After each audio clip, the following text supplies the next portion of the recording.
नाज़रीन, मैं हूँ इरशाद खोखर। आप देख रहे हैं चैनल थर्ड पार्टी एनालिस्ट। आज की रिपोर्ट 20 अफसरान महकमा खुराक के, जिन्हें नेब ने एक इंक्वायरी में 8 सितंबर को कराची नेब ने तलब किया है।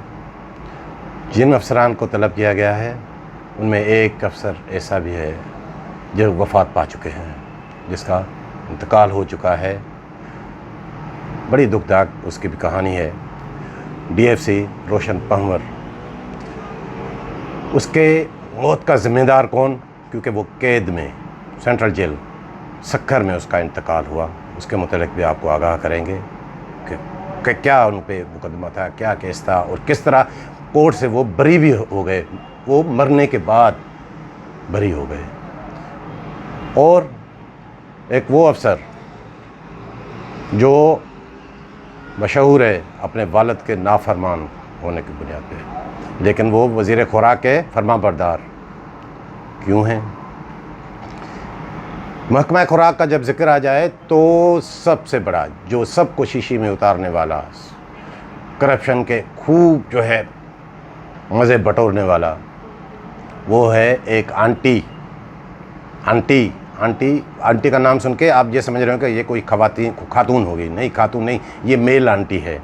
उसका क्या किरदार है, अब वो उसका माजी में क्या किरदार रहा है, किस तरह वो गैरकानूनी तौर पे जो है तरक्कियाँ हासिल करता रहा है, इसके मुतालिक आज आपको अपनी रिपोर्ट में आगाह करेंगे।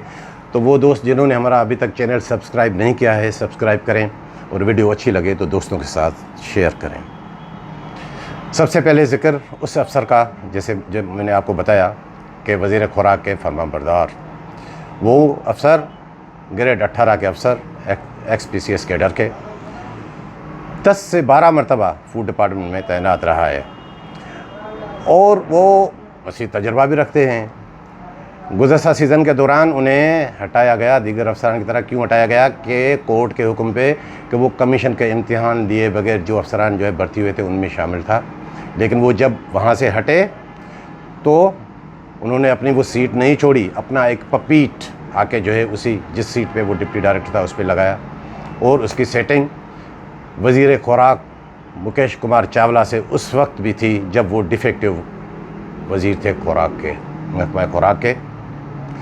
वहीद शेख नामी एक अफसर है, वहाँ डायरेक्टर थे, फिर वो OPS में डायरेक्टर लगे, फिर उसको डिप्टी डायरेक्टर, वो उसके तवस्सुत से वहाँ करीब हुए और आज भी वो उनके करीब हैं।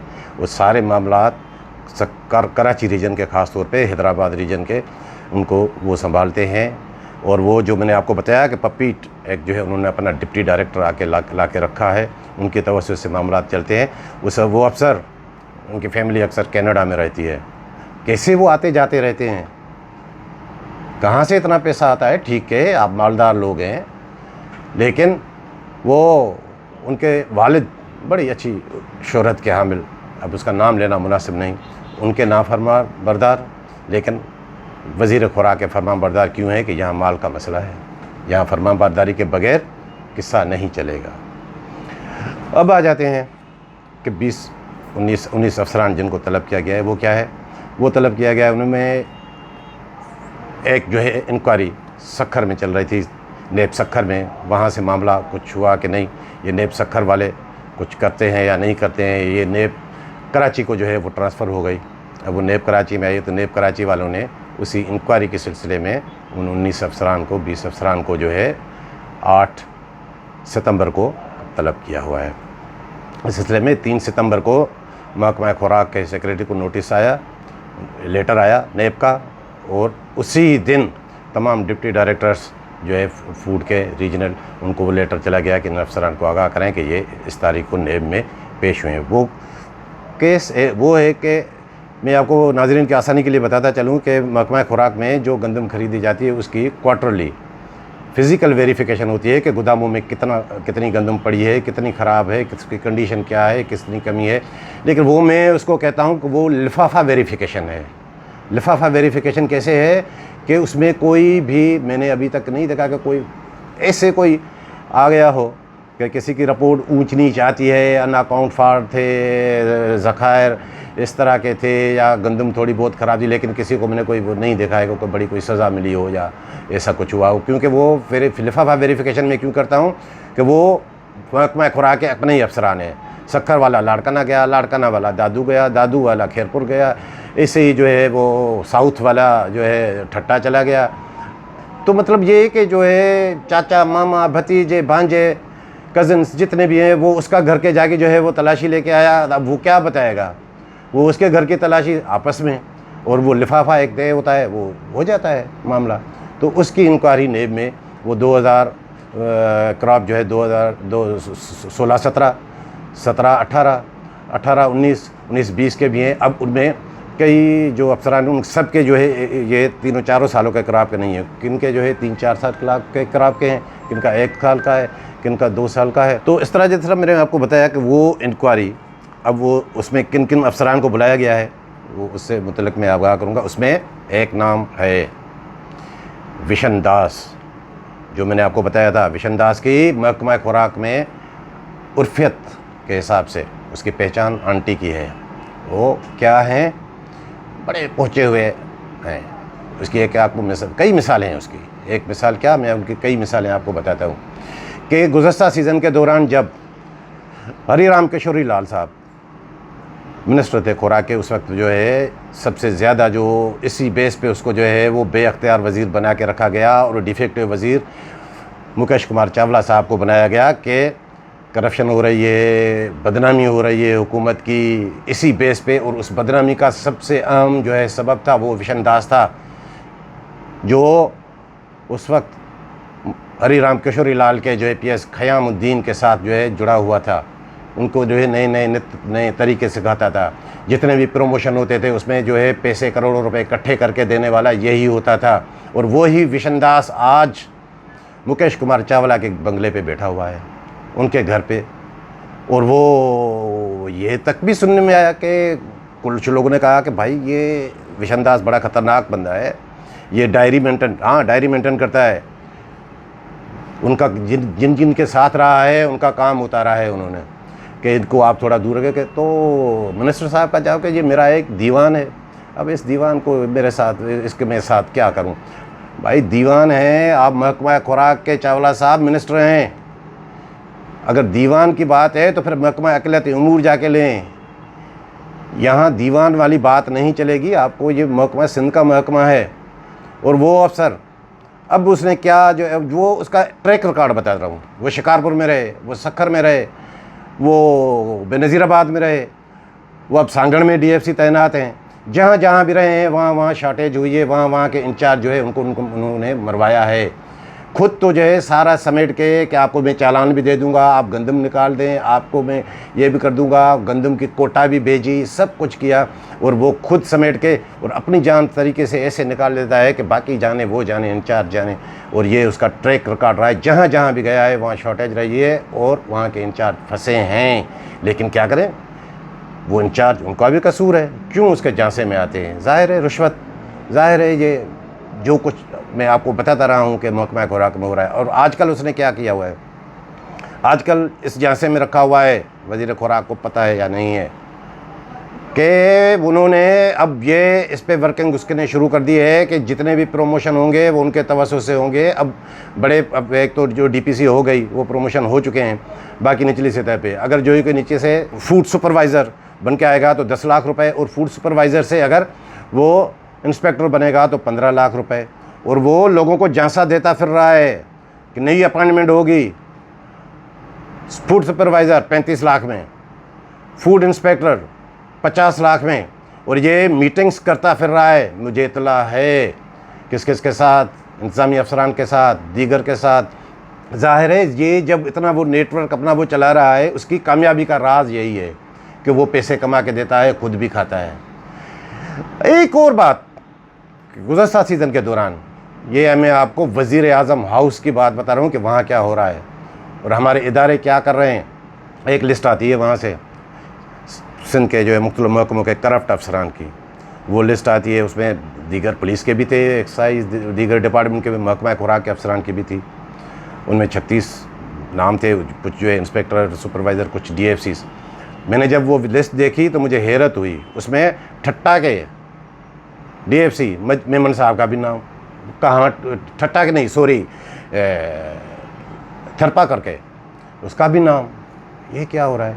जब मैंने वो सारी लिस्ट देखी उसमें विशन दास का नाम ही नहीं, जो उस दौरान दन दनाते फिर रहा था मोटरवे पे सक्खर में, जो है नेशनल हाईवे पे ऐसे ट्रकें छोड़ रहा था, स्मगलिंग सारी जो है वो खुद करा रहा था, लेकिन उसका नाम नहीं। अब ये है हमारे इदारों का हाल।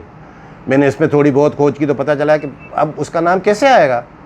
तो उसका नाम तो आ नहीं सकता, क्योंकि जो है लिस्ट ही बैठ के जो है उन्होंने बनवाई है सक्खर में बैठ के, तो उसका नाम कैसे आएगा। अब वो लिस्ट, वो जो लेटर आता है वो वज़ीर आज़म के प्रिंसिपल सेक्रेटरी अजीम खान साहब के नाम से आता है। वो लेटर हर साल करते हैं। अब उसमें प्रिंसिपल सेक्रेटरी वज़ीर आज़म का कसूर नहीं है, उन्हें तो जो रिपोर्ट मिली उन्होंने भेज दी। तो ये इनका ट्रैक रिकॉर्ड रहा है। दूसरी बात आपको बता देता हूँ कि वो गैर कानूनी तौर पे प्रोमोशन उसका कैसे हुआ है। अब दूसरों के प्रोमोशन पे पैसे बटोरने ये उसमें माहिर है। मुझे याद है अदालत का हुक्म था कि DPC जाके करें।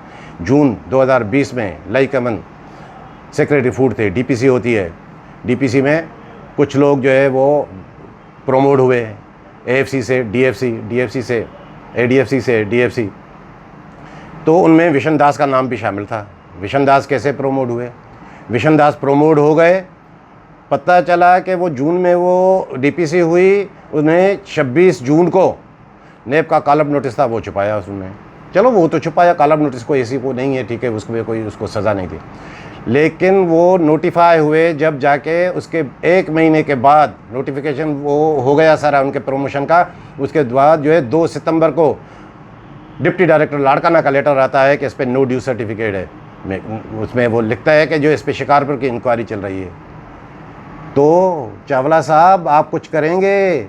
विशन दास की ये कहानी है कि प्रोमोशन हो गया, नो ड्यू सर्टिफिकेट बाद में आता है, जिसमें शिकारपुर में एंटी करप्शन की इंक्वायरी ज़ाहिर होती है। वो किस तरह किया, ये इन्होंने खुद मैनेज किया था ख़याम से मिलके। अब आपके साथ पता नहीं क्या करेगा। ये इनका ट्रैक रिकॉर्ड है, और अब देखते हैं कि आगे क्या होता है। चलो ये तो यहाँ तक। अब आते हैं कि जिन अफसरान को बुलाया गया है, उन अफसरान में एक अफसर है, उसका नाम भी शामिल है, DFC थे, रोशन पंवर साहब। रोशन पंवर के साथ बड़ी ट्रेजिडी हुई है, बड़ी ट्रेजिडी हुई है। वो उन्हें 6 अगस्त 2020 को गिरफ़्तार किया गया। गिरफ़्तार किसने कराया? गिरफ़्तार कराने में कमिश्नर सक्खर का भी हाथ, डिप्टी कमिश्नर का भी हाथ, और डिप्टी डायरेक्टर वहाँ का जो एंटी करप्शन का मुनीर खोड़ो। वो बड़ी बात है, वो इतनी बड़ी बात है कि CM सिंध भी उसको नहीं कुछ कर सकते। मुझे याद है कि एक मरतबा उन्हें जो है वो काफ़ी, ये पुरानी बात बता रहा हूँ, कि उन्हें हटाया गया, उन्हें बल्कि सस्पेंड किया गया, जो मेरी इतला है। दूसरे ही दिन उसको ढूंढते फिर रहे थे कि आओ भाई अपनी सीट पे बैठे। कौन उसके पीछे? कौन है उसके पीछे? है वफाकी वज़ीर आपके जी मोहम्मद मियाँ सुमरो साहब। मोहम्मद मियाँ सुमरो का तो सिंध हुकूमत में ज़ोर नहीं चलता, क्यों सिंध हुकूमत उसको ओबलाइज करे, लेकिन वहाँ उसका जो ज़ोर चलता है, वहाँ के ज़ोर पे जो है मुनीर खोड़ो साहब जो है वहाँ दोबारा जो है उनको जो है मिन्नतें करके आके बिठाया गया। अब वो खुलेआम जो करता है, जो उन्होंने महल बनाए, जो कुछ किया है, वो कहता है कि हाँ मोहम्मद मियाँ सुमरो ही मेरे सब कुछ है। इस तरह की जब बैकिंग होगी तो फिर ज़ाहिर है अफसरान क्या करेंगे। तो बता रहा था आपको मैं दर्दनाक कहानी रोशन पंवर साहब की। उन्हें गिरफ़्तार क्यों किया गया? गिरफ़्तार सिर्फ इसलिए किया गया, ये अंदरूनी कहानी बता रहा हूँ, कि उन्हें बुलाया गया, डिप्टी कमिश्नर हाउस में बैठे हुए थे कि भाई ये स्मगलिंग हो रही है, ऊपर से हमें जो है प्रेशर है कि स्मगलिंग को रोकें और गिरफ़्तारियाँ करें। इस दौरान जो है उन्हें कहा गया कि 2 आप जो है वो एक जो है मुलाजिम थे इंस्पेक्टर सुपरवाइज़र, उनको आप बुलाएँ, उनकी गिरफ़्तारी यहाँ दिलवाएँ तो आप जो है वो बरी हैं। उन्होंने कहा भाई घर के छोटे बच्चे, मैं उनको कैसे बुलाऊँ? मैं उनको बुला के जो है वो करूँ? आप जो है मैं अपनी दुश्मनियाँ पालूँ?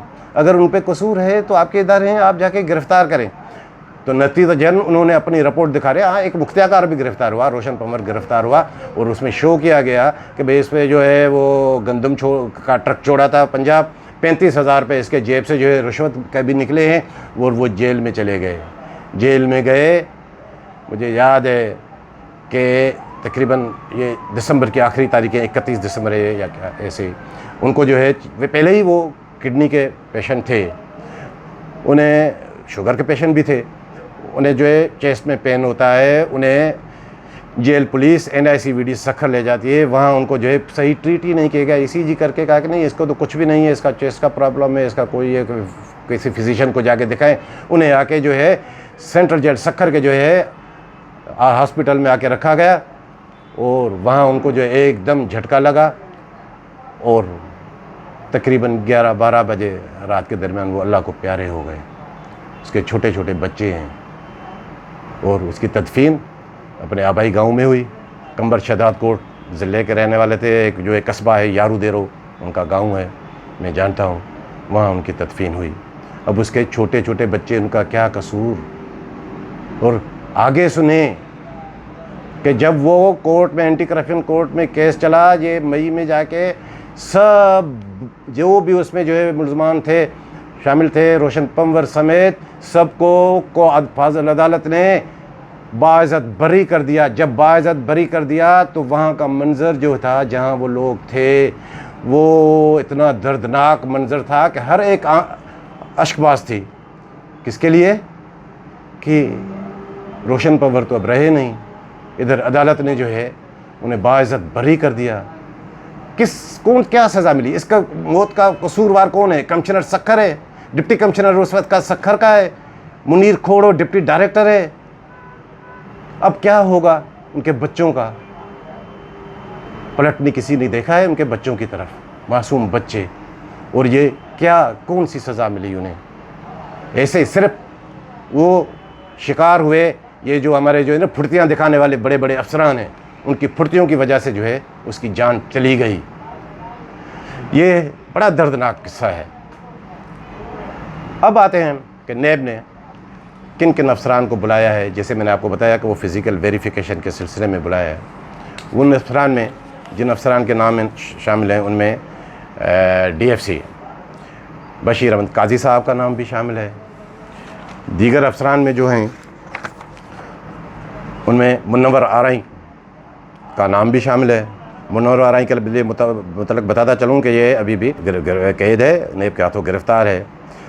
अमजद अली मेमन साहब का नाम भी है, अल्लाह वरायो कीरियो, नवीद केहर, गुलाम फ़ारूक कलेरी। ये गुलाम फ़ारूक कलेरी पहले जो है वो रह चुके हैं। और रोशन पंवर का तो मैंने आपको नाम बताया, करीबुल्लाह सुमरो, विशन दास, असलम, नसरुल्लाह चांडियो, अब्दुल सत्तार मेमन, इकबाल मेमन के लिए मुतल्लक बताता चलूँ कि वो रिटायर हो चुके हैं, अभी तक कैद में है और जेल में ही जो है वो रिटायर हो चुके हैं। जमालुद्दीन झुलन, ये भी रिटायर हो चुके हैं। और DFC उस वक्त जो थे कंबर शहदाद कोट के, जामशोरों के, वो। और उसके अलावा दीगर जो अफसरान हैं उनमें बशीर अहमद शेख, मोहम्मद एराफ कोरी, जो 2-3 हाँ, एक अली मदद मुगेरी के मुतालिक बताता चलूँ कि वो अली मदद मुगेरी 1,94,000 बोरी गंदम डिस्ट्रिक्ट दादू के मुकदमात में जो है वो मतलूब है और वो अभी उसका कुछ पता नहीं है कि वो कहाँ है। और इसके अलावा भी एक अफसर का नाम उसमें शामिल है। तो ये जो किस्सा है सारा, अब नैब वाला जो किस्सा मैंने आपको बताया कि ये नैब की इंक्वायरी यहाँ क्यों आई है, अब ये नैब क्या करेंगे, ये क्या कोई बचाव वाली बात है या नैब सखर ने तो जो करना था उन्होंने कर लिया, अब जो है कराची वालों की बारी है। नैब सखर ने कितने केस हैं जो सॉल्व किए हैं, कई से जो है वो कितनों को सज़ा दिलाई है, PB कर ली। क्यों? PB में आपका जो है फ़ायदा है, वही है। ये कोई शिकायत गई थी कि सखर रीजन जो है वो सही काम नहीं कर रहा, तो इसलिए जो है वो अब लाड़का हैदराबाद कराची रीजन को जो है ये इंक्वायरी आई है। अब देखते हैं कि ये इंक्वायरी कैसे आगे बढ़ती है, क्या होता है। ये थी आज की रिपोर्ट पसंद आई हो तो दोस्तों के साथ शेयर ज़रूर कीजिए।